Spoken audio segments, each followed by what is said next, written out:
Hello everyone, my name is Mohit. तो आज अपन पढ़ेंगे इलेक्ट्रॉनिक्स के अंदर ओपन। ठीक है, ओपन का सभी एग्जाम जेन नेट गेट इन सब के अंदर क्वेश्चन आते रहते हैं। ठीक है, तो देखिए ओपन। ठीक है, ओपन का पूरा नाम देखिए ऑपरेशनल एम्पलीफायर। ठीक है,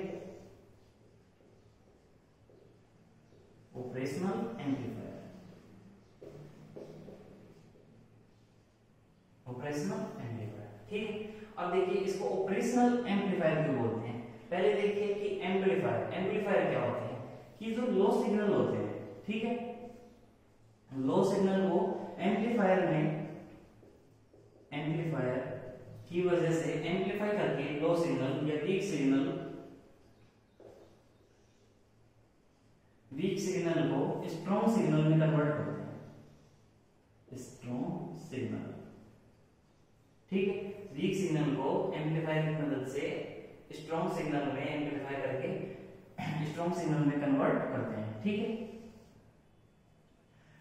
अब देखिए कि जो ओप एम्प, तो ये एम्पलीफायर हो गया, ये एम्पलीफायर क्या किया, वीक सिग्नल को स्ट्रॉन्ग सिग्नल में कन्वर्ट कर दिया।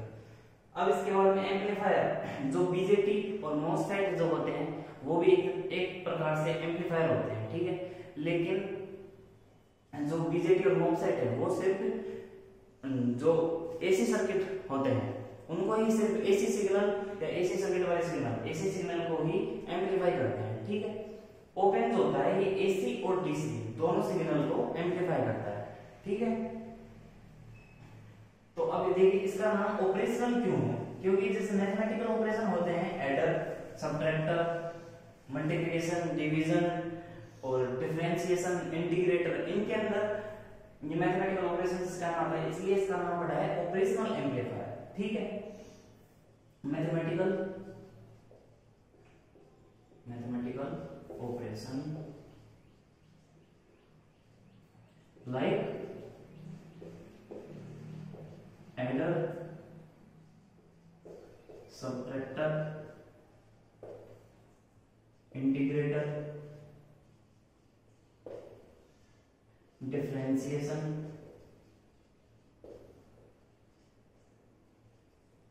ठीक है, इन सब के अंदर ये काम में आता है। मैथमेटिकल ऑपरेशन दिख रहा है, इसलिए इसका नाम पड़ा है ऑपरेशनल एम्पलीफायर। ठीक है, अब देखिए ऑपरेशनल एम्पलीफायर होता कैसा है।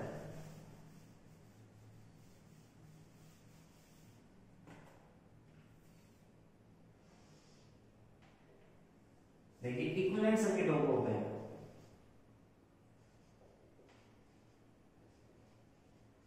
Equivalent circuit of open. ठीक है, ये देखिए इक्विवेलेंट सर्किट ऑफ ओपन, ये एक होता है नेगेटिव टर्मिनल, एक होता है इसके अंदर पॉजिटिव टर्मिनल। ठीक है, नेगेटिव टर्मिनल यहां पर मैं लिख देता हूं V1, यहां मैं लिख देता हूं V2। ठीक है, नेगेटिव वाले टर्मिनल को बोलते हैं इन्वर्टिंग टर्मिनल, इन्वर्टिंग टर्मिनल। ठीक है, नेगेटिव टर्मिनल को बोलते हैं इन्वर्टिंग टर्मिनल और पॉजिटिव वाले को बोलते हैं नॉन इन्वर्टिंग टर्मिनल। ठीक है, अब देखिए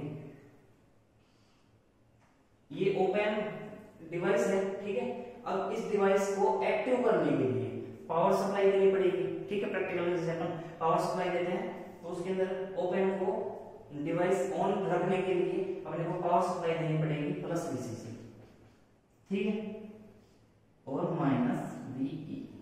ठीक है, ये अपन पावर सप्लाई देते हैं, यहां पे लिख दो पावर सप्लाई, इसको ऑन करने के लिए। ठीक है, यहां पे इसका आउटपुट आता है। ठीक है, इन दोनों टर्मिनल के बीच में अंदर के साइड रेजिस्टेंस होता है, इसको बोलते हैं अपन इनपुट रेजिस्टेंस, इनपुट रेजिस्टेंस। ठीक है,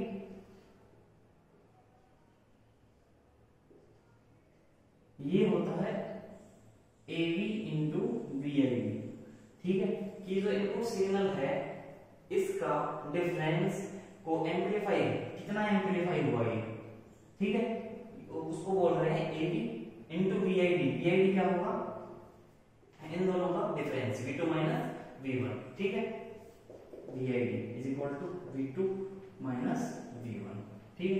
इन दोनों का डिफरेंस को, सिग्नल को एम्पलीफाई करके कितना गुना अपने को आउटपुट मिलेगा उसको बोल रहे हैं AV, ठीक है। V0 हो गया प्लस VCC माइनस VEE, मतलब ये सेम, ये जैसे 10 वोल्ट हो सकता है और इधर ये 9 वोल्ट हो सकता है, ठीक है। जरूरी नहीं है कि सेम ही हो, सेम भी हो सकते हैं, अलग भी हो सकते हैं। ये इनपुट रेजिस्टेंस हो गया, ये R0 यहाँ पे आउटपुट रेजिस्टेंस होता है, आउटपुट रेजिस्टेंस, ठीक है। ये हो गया आउटपुट, ठीक है। ये हो गए इनपुट, इनपुट, इनपुट, तो ये होता है इसका इक्विवेलेंट सर्किट, ठीक है। अब इसके बाद देखिए कि इन्वर्टिंग टर्मिनल और नॉन इन्वर्टिंग टर्मिनल ये क्या काम में आते हैं।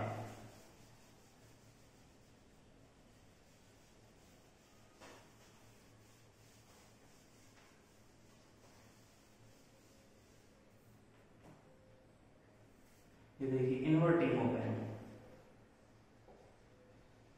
Inverting op amp, inverting op amp क्या होता है कि नेगेटिव टर्मिनल पर बैटरी लगी हुई होती है, ठीक है। ये नेगेटिव टर्मिनल, ये पॉजिटिव टर्मिनल।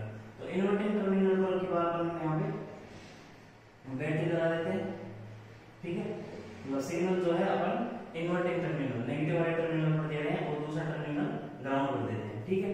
अब देखिए यहाँ पे अपन ने इसको ये दिया, ये इनपुट, ठीक है। ये अपन ने इनपुट सिग्नल दिया, ठीक है। अब ये ऑप एम्प इसको एम्पलीफाई करके आउटपुट देगा, तो आउटपुट कैसा आएगा। यदि नेगेटिव टर्मिनल पर सिग्नल, इनपुट सिग्नल दे रहे हैं तो ये फेज चेंज कर देता है सिग्नल का, ठीक है। ये यहाँ पे फेज चेंज हो जाता है इसका, 180 डिग्री फेज चेंज कर देता है। 180 डिग्री फेज चेंज करते ही क्या होगा कि यहाँ से शुरू हो रहा था, अब की बारी यहाँ से शुरू होगा, यहाँ से स्टार्ट होगा और ऐसे, मतलब इसका एम्पलीफाई होकर के अपने पास में आउटपुट आएगा, ठीक है। अब देखिए non inverting, non inverting op amp में क्या होता है,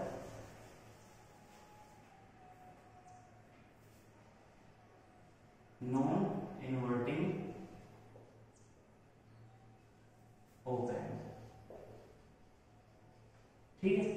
नॉन इन्वर्टिंग ऑप एम्प में क्या होगा, नॉन इन्वर्टिंग ऑप एम्प में पॉजिटिव भी लगा देंगे, ये नेगेटिव टर्मिनल, ये पॉजिटिव टर्मिनल। अब की बार इनपुट सिग्नल अपन यहाँ पे दे रहे हैं, ठीक है। नेगेटिव टर्मिनल को ग्राउंड कर देंगे, ये अपने पास यहाँ पे आउटपुट मिलेगा। अब देखिए यहाँ पे जैसे अपन यहाँ पे इसको इनपुट सिग्नल दिया, तो ये इनपुट से क्या करेगा, ऑप एम्प, ऑप एम्प इसको एम्पलीफाई करेगा और एम्पलीफाई करके अब की बार ये पॉजिटिव है, पॉजिटिव है तो ये फेज चेंज नहीं करेगा। इस यहाँ से स्टार्ट हो रहा है, अब की बार यहाँ से ही स्टार्ट होगा, ठीक है। यहाँ से स्टार्ट होगा और एम्पलीफाई होगा, मतलब जैसे ये बढ़ गया ना, एम्पलीफाई होकर के अपने पास में आउटपुट आ जाएगा उसी फेज में, फेज चेंज नहीं होगा, नो फेज चेंज। और उसमें लिख रहे हैं ना 180 degree phase change, no phase change, no phase change.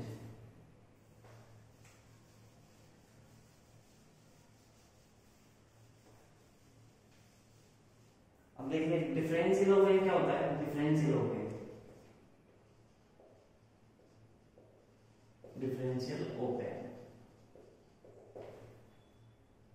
तो डिफरेंशियल ऑप एम्प क्या होता है कि ऑप एम्प होता है इसके नेगेटिव और पॉजिटिव टर्मिनल दोनों पर, बैटरी दोनों पर इनपुट सिग्नल होते हैं। यहाँ पे V1 है, ये मान लीजिए यहाँ पे V2 है, ये आउटपुट है। तो ये मेरे पास में V आउटपुट क्या आता है कि AOL इंटू VID, ठीक है। AOL ओपन लूप, मान लीजिए ओपन लूप इसलिए क्योंकि यहाँ पे फीडबैक नहीं लगा हुआ है, ठीक है, इसलिए open loop. Open loop gain VID, VID क्या हो जाता है V2 minus V1, V2 minus V1, VID इनका डिफरेंस, ठीक है। इसलिए इसको बोलते हैं डिफरेंशियल ऑप एम्प। इन दोनों का डिफरेंस जो आएगा उस सिग्नल को एम्पलीफाई करके अपने पास में आउटपुट में अपने को मिल जाता है, ठीक है। तो ये AOL क्या है, V naught upon V I D. अब अपन जैसे आइडियल ऑप एम्प देखेंगे तो आइडियल ऑप एम्प के अंदर हमारे पास ओपन लूप गेन क्या होती है, इनपुट रेजिस्टेंस, आउटपुट रेजिस्टेंस, ये सब कितना कितना आता है उसकी वैल्यू होती है, उसको अपन पढ़ेंगे। ठीक है, उससे पहले आप देखिए कि इसका जो आउटपुट आता है ओप एम्प का वो किस तरह से आता है। ठीक है, अब जैसे ही ओप एम्प के अंदर ये पावर सप्लाई लगी हुई होती है, नेगेटिव पॉजिटिव, V1 इधर मान लीजिए V2, ये इधर प्लस VCC, इधर आ गया माइनस VE। ठीक है, ये आ गया। अब अपन ये देखिए open loop, ideal op amp की open loop gain, ideal op amp की open loop gain, open loop gain. ठीक है, ये क्या होती है, ये इंफिनिटी या फिर मान लीजिए 10 की पावर 6 ऐसे कुछ होती है। ठीक है, तो अब देखिए जैसे मान लीजिए कि मैं यहाँ पे 1 वोल्ट लूं, यहाँ पे मैं 1 वोल्ट दूं, यहाँ पे मैं 2 वोल्ट दूं। ठीक है, तो इन दोनों का डिफरेंस क्या है, 2 माइनस 1 वोल्ट इनपुट, तो वी आउटपुट क्या आएगा, AOL इंटू VID। तो AOL अपने पास में कितना है, 10 की पावर 6 इंटू 1 वोल्ट, 10 की पावर 6 वोल्ट। अब आप खुद सोचिए कि चलिए जब 1 वोल्ट इनपुट सिग्नल लगाएं तो अपने को 10 की पावर 6 वोल्ट इतना आउटपुट अपने को नहीं मिल सकता है। ठीक है, क्योंकि ड्यू टू एनर्जी कंजर्वेशन, ठीक है, हर चीज में एनर्जी कंजर्वेशन होता है। ठीक है, मान लीजिए कि हम यहाँ पे 10 वोल्ट दे रहे हैं, ठीक है, 10 वोल्ट ही दे रहे हैं पावर सप्लाई, तो एक पावर सप्लाई से ज्यादा अपने को आउटपुट नहीं मिल सकता, क्योंकि ड्यू टू एनर्जी कंजर्वेशन की वजह से। ठीक है, यदि यहाँ पे अपन 1 वोल्ट दे रहे हैं, 2 वोल्ट दे रहे हैं, 5 वोल्ट दे रहे हैं, लेकिन यहाँ पे अपन पावर सप्लाई 10 वोल्ट की ही दे रहे हैं, तो इसका आउटपुट 2 वोल्ट से 10 वोल्ट से पहले 10 वोल्ट के बीच तक आ सकता है, 10 वोल्ट से ऊपर नहीं जाएगा।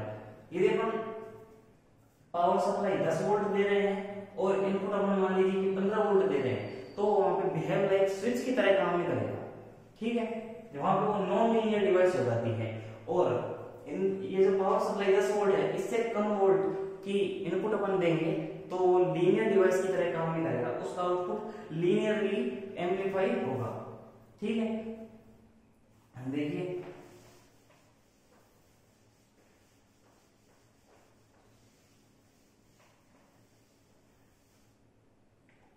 जैसे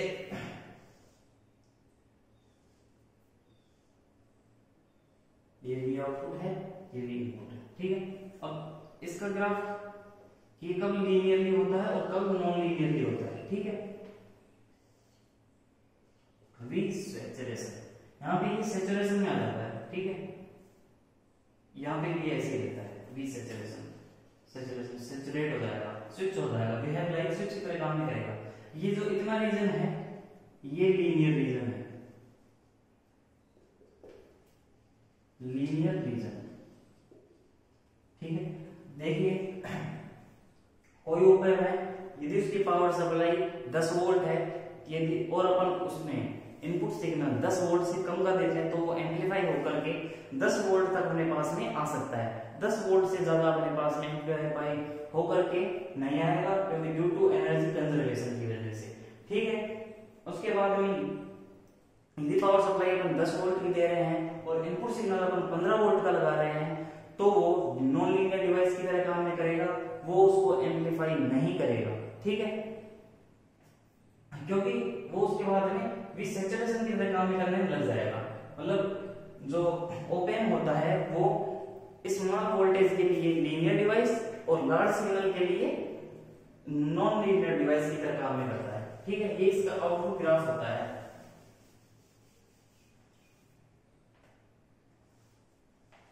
अब देखिए लार्ज स्मॉल सिग्नल के लिए लीनियर डिवाइस की तरह काम कर रहा है ओप एम्प, और लार्ज सिग्नल के लिए नॉन लीनियर डिवाइस की तरह काम कर रहा है। तो अपन सिग्नल जो large signal open loop gain high है, इसलिए तो वो लार्ज सिग्नल के लिए क्या काम कर रहा है, नॉन लीनियर डिवाइस के लिए। इसलिए अपन ओपन लूप गेन की गेन कम करने के लिए फीडबैक लगाते हैं ठीक है। अब फीडबैक दो टाइप का होता है, एक नेगेटिव फीडबैक, एक पॉजिटिव फीडबैक। जब नेगेटिव टर्मिनल पर अपन फीडबैक लगाते हैं तो उसको तो बोलेंगे अपन नेगेटिव फीडबैक, और पॉजिटिव टर्मिनल पर लगाएंगे उसको बोलेंगे अपन positive feedback. Negative feedback open loop gain को कम कर देगा, पॉजिटिव फीडबैक गेन को बढ़ा देगा, ठीक है। अब देखिए आप आइडियल ऑप एम्प की कैरेक्टरिस्टिक्स।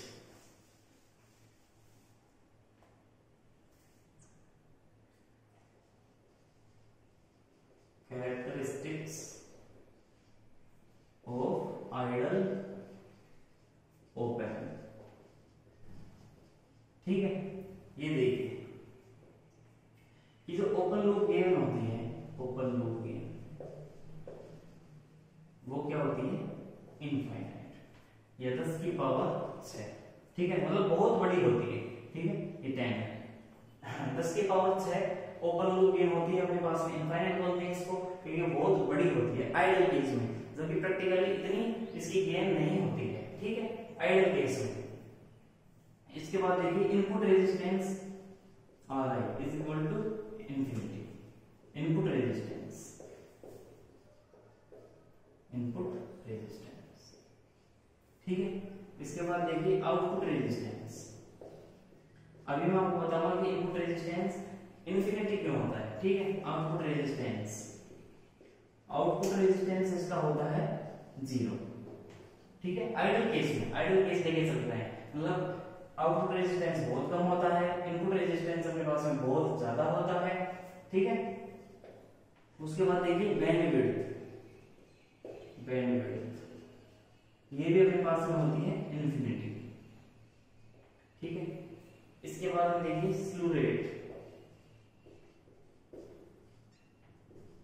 इंफिनिटी। 6 देखिए अपने पास में CMRR, common mode rejection ratio, common mode rejection ratio, ठीक है। ये भी होता है इंफिनिटी, ठीक है, ये कॉमन मोड रिजेक्शन रेशियो होगा, ठीक है। अब देखिए ओपन लूप गेन इंफिनिटी होती है आइडियल केस में, ठीक है। इनपुट रेजिस्टेंस इंफिनिटी, मतलब ये कि बहुत बड़ा होता है,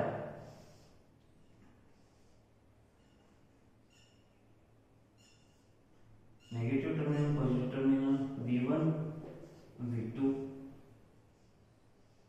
ये Ri, और इधर था अपने पास में AV into VID, और ये आउटपुट, ये हो गया अपने पास में आउटपुट, ठीक है।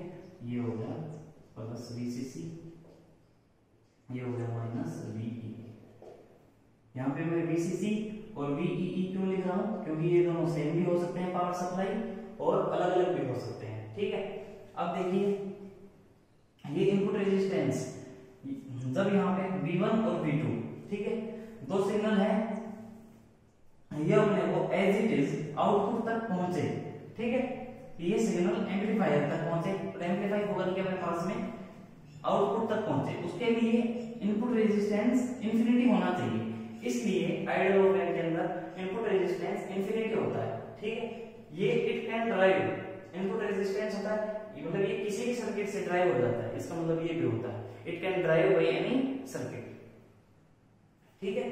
आउटपुट रेजिस्टेंस, आउटपुट रेजिस्टेंस क्या होता है 0, मतलब सिग्नल एम्पलीफाई होकर के आएगा यहां तक, उसके बाद में आउटपुट रेजिस्टेंस 0 होगा, तो अपने को आउटपुट क्या मिलेगा, ज्यादा मिलेगा, ज्यादा मिलेगा, इसलिए आउटपुट रेजिस्टेंस क्या होना चाहिए आइडियल केस में 0 होना चाहिए, कि भाई आउटपुट रेजिस्टेंस अपने पास में बहुत कम होगा तो अपने को आउटपुट बहुत अच्छा मिलेगा, ठीक है। अब देखिए बैंडविड्थ, बैंडविड्थ इंफिनिटी होती है, बैंडविड्थ इंफिनिटी, इसका क्या मतलब है कि ये किसी भी फ्रीक्वेंसी के सिग्नल को, ये जो इनपुट है किसी भी फ्रीक्वेंसी के इनपुट सिग्नल को एक्सेप्ट करेगा और उसको एम्पलीफाई करके उसको आउटपुट में बढ़ा देगा, ठीक है। किसी भी बैंडविड्थ इंफिनिटी, इसका मतलब है किसी भी फ्रीक्वेंसी के सिग्नल को सेट करके उसका एम्पलीफाई कर देगा, ठीक है। बैंडविड्थ इंफिनिटी होने की वजह से नॉइस, जो डिवाइस के अंदर नॉइस नहीं होती, जैसे जो कचरा फचरा वाली आवाज आती है, फालतू की नॉइस होती है, वो उसको रिड्यूस कर देता है। बैंडविड्थ यदि इंफिनिटी होती है या बहुत ज्यादा होती है, ठीक है। स्लीव रेट, स्लीव रेट देखिए क्या होती है, slew rate dv naught upon dt is equal to infinity. Slew rate high का मतलब क्या है कि dv नॉट अपॉन dt, कि आउटपुट टाइम के साथ बहुत जल्दी चेंज हो रहा है, ठीक है।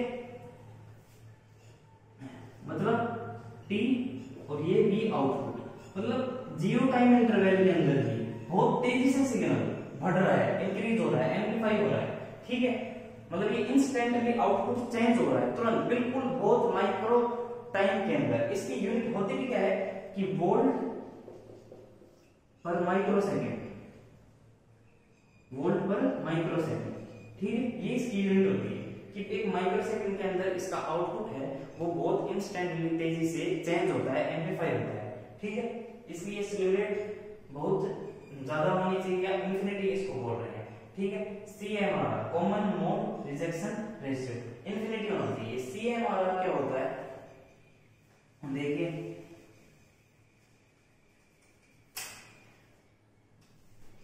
CMRR is equal to AD upon AC, ठीक है। कि डिफरेंशियल मोड गेन और कॉमन मोड गेन का रेशियो भी CMRR होता है, ठीक है। अब देखिए डिफरेंशियल मोड गेन और कॉमन मोड गेन ये क्या होती है, ठीक है। इसको मैं मिटा रहा हूं,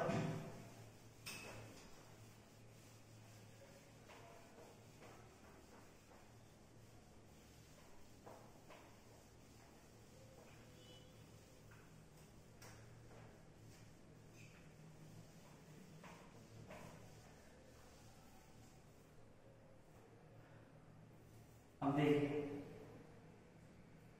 CMRR AD upon AC, differential mode gain, differential mode gain divide by common mode gain, common mode gain, ठीक है। अब देखिए डिफरेंशियल मोड गेन, तो डिफरेंशियल ओपन बनाएंगे अपन, V1 हो गया, ये इधर पॉजिटिव टर्मिनल पर V2 हो गया, तो इसका डिफरेंशियल VID क्या आएगा, V2 माइनस V1 आएगा, इसको एम्पलीफाई कर देगा, ठीक है। तो ये V2 माइनस V1 A हो गया, ठीक है। ये आ जाएगा मेरे पास में, या यही तो है मेरे पास में डिफरेंशियल मोड गेन, इसका तो डिफरेंस, ठीक है। इसको ही अपन बोल रहे हैं V2 माइनस V1 AB, ठीक है। तो AB क्या आ जाएगा मेरे पास में V0 upon V2 minus V1 या V0 अपॉन VID, ठीक है।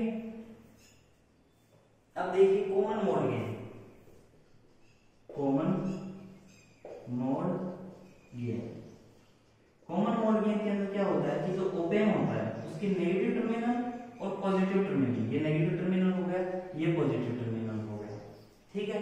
नेगेटिव टर्मिनल पर वोल्टेज और पॉजिटिव टर्मिनल पर वोल्टेज ये दोनों सेम होते हैं, V1 V2, ठीक है। ये दोनों सेम होते हैं, तो इन दोनों का डिफरेंस क्या रहेगा, VID V2 minus V1 is equal to 0 हो जाएगा।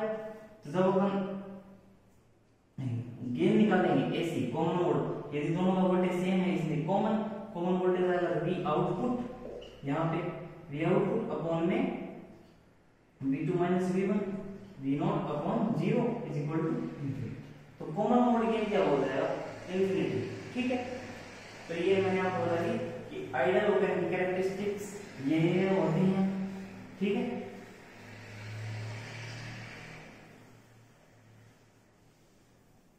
अब देखिए ओपेन यूज किन किन में आता है, ओपेन का यूज ऑसिलेटर्स में, एक्टिव फिल्टर्स में, ट्रिगर्स में, टाइमर्स में, और एक्टिव फिल्टर में हो गया, ऑसिलेटर हो गया, ठीक है। इनके अंदर ये इसका यूज होता है, ठीक है।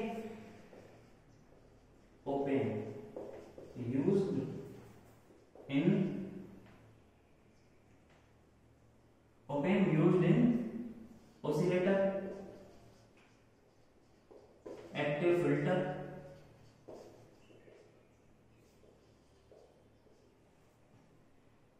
Open oscillator, active filter, trigger ठीक है,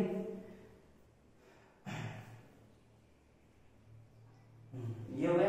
ठीक है, अब ओपेन के जो स्मॉल सिग्नल होते हैं उसके लिए लीनियर डिवाइस की तरह काम नहीं करता है, और लार्ज सिग्नल के लिए नॉन लीनियर डिवाइस की तरह काम नहीं करता है। Open work as small signal के लिए कैसे काम करेगा? लीनियर डिवाइस, ठीक है। और लार्ज सिग्नल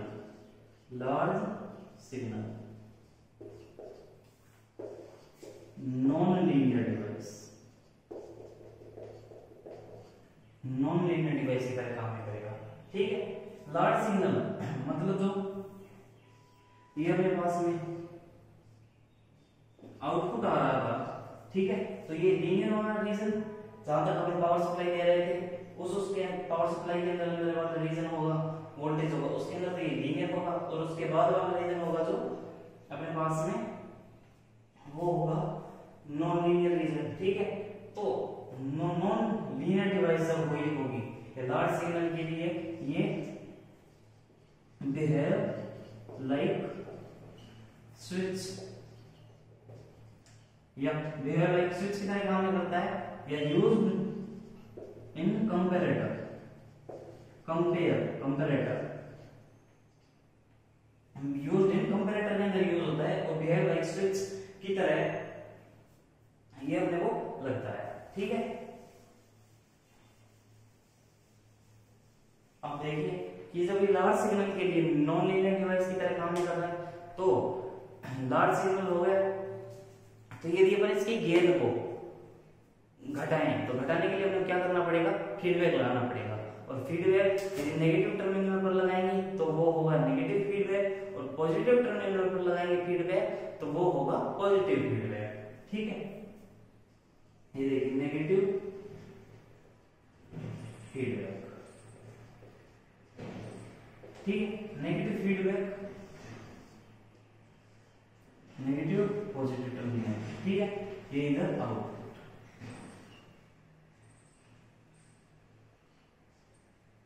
ये अपन ने यहाँ पे सिग्नल लगा दिया, ठीक है, ये सिग्नल, इसको ग्राउंड कर दिया, ठीक है। अब यहाँ पे जो आउटपुट है इसका फीडबैक लगाएंगे अपन नेगेटिव टर्मिनल पर RF, ठीक है। तो ये RF क्या है? ये फीडबैक रजिस्टर के थ्रू यहाँ पे अपन वायर ले जाके और नेगेटिव टर्मिनल पर लगा देंगे, तो वो हो जाएगा नेगेटिव फीडबैक। इसी तरह पॉजिटिव फीडबैक, पॉजिटिव फीडबैक में क्या होगा कि ये मान लीजिए इधर पॉजिटिव और इधर नेगेटिव, और के बाद यहाँ पे हमने बैटरी लगा दी, इनपुट सिग्नल दे दिया, और इसको अपन ने ग्राउंड कर दिया, ठीक है। तो अब जो अपने को आउटपुट मिला उसको अपन पॉजिटिव टर्मिनल पर लगा देंगे, ये R1 ये RF क्या हो गया? फीडबैक रजिस्टर, फीडबैक रजिस्टर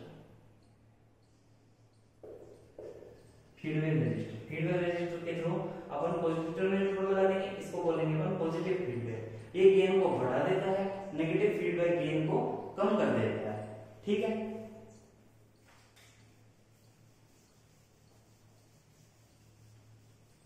इसके बाद में अपन नेक्स्ट क्लास में पढ़ेंगे वर्चुअल ग्राउंड कंसेप्ट, और ओपेन के टाइप्स की कौन कौन से होते हैं, कि एडर की तरह कैसे काम में करेगा, सबट्रैक्टर की तरह कैसे काम में करेगा, और डिफरेंशिएटर, इंटीग्रेटर, ये सब क्या होते हैं, ठीक है।